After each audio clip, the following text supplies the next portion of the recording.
Hello, I'm at GufFromTheHouse.com, and I'm here with Jason Henderson from Burton Snowboard. Jason, how you doing today? Good. How are you? It's a good day.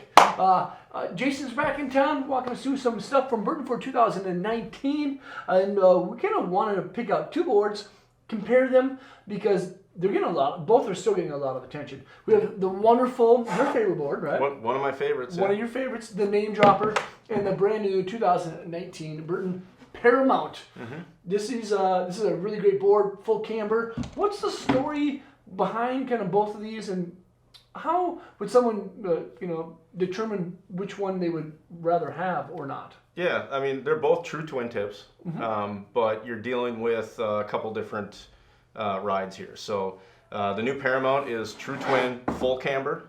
From contact point to contact point. So Tri-X glass. So it does have quite a bit of pop and quite a bit of snap to it. Right.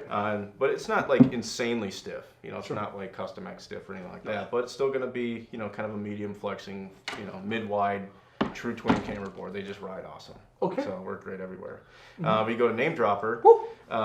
So true twin, but it is what's new to Name Dropper actually this year is pure pop. So it has camber just between the bindings. So locks onto rails and things really well. Float in flat from the middle of the binding out. So when you're loading this thing, basically it's going to rock it in the tips. So track's really straight, easy to press.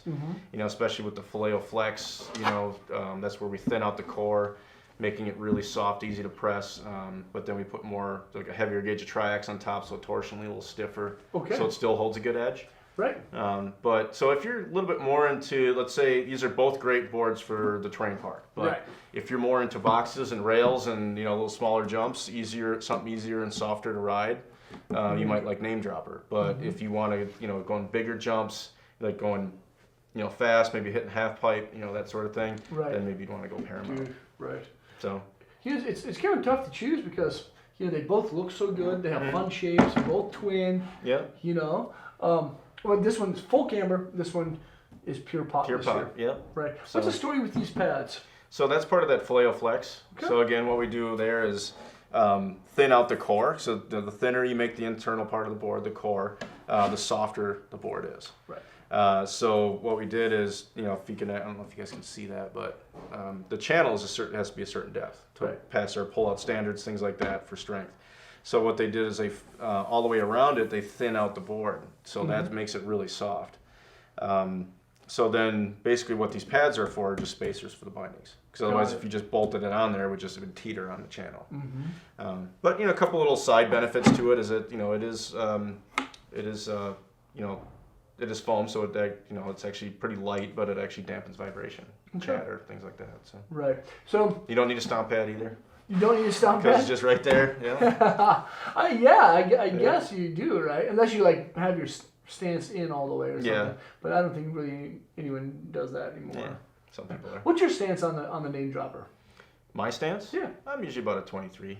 Yeah, 23 front or 20 and 3. Oh, I'm talking about the width. Oh, the width. Oh, yeah. 23? Yeah, I'm 23, 23 and a half. Just depends. Right. What are your angles? Personally, I do 21 and 9. 21 positive 9 or negative 9? Negative 9. Negative 9. Cool.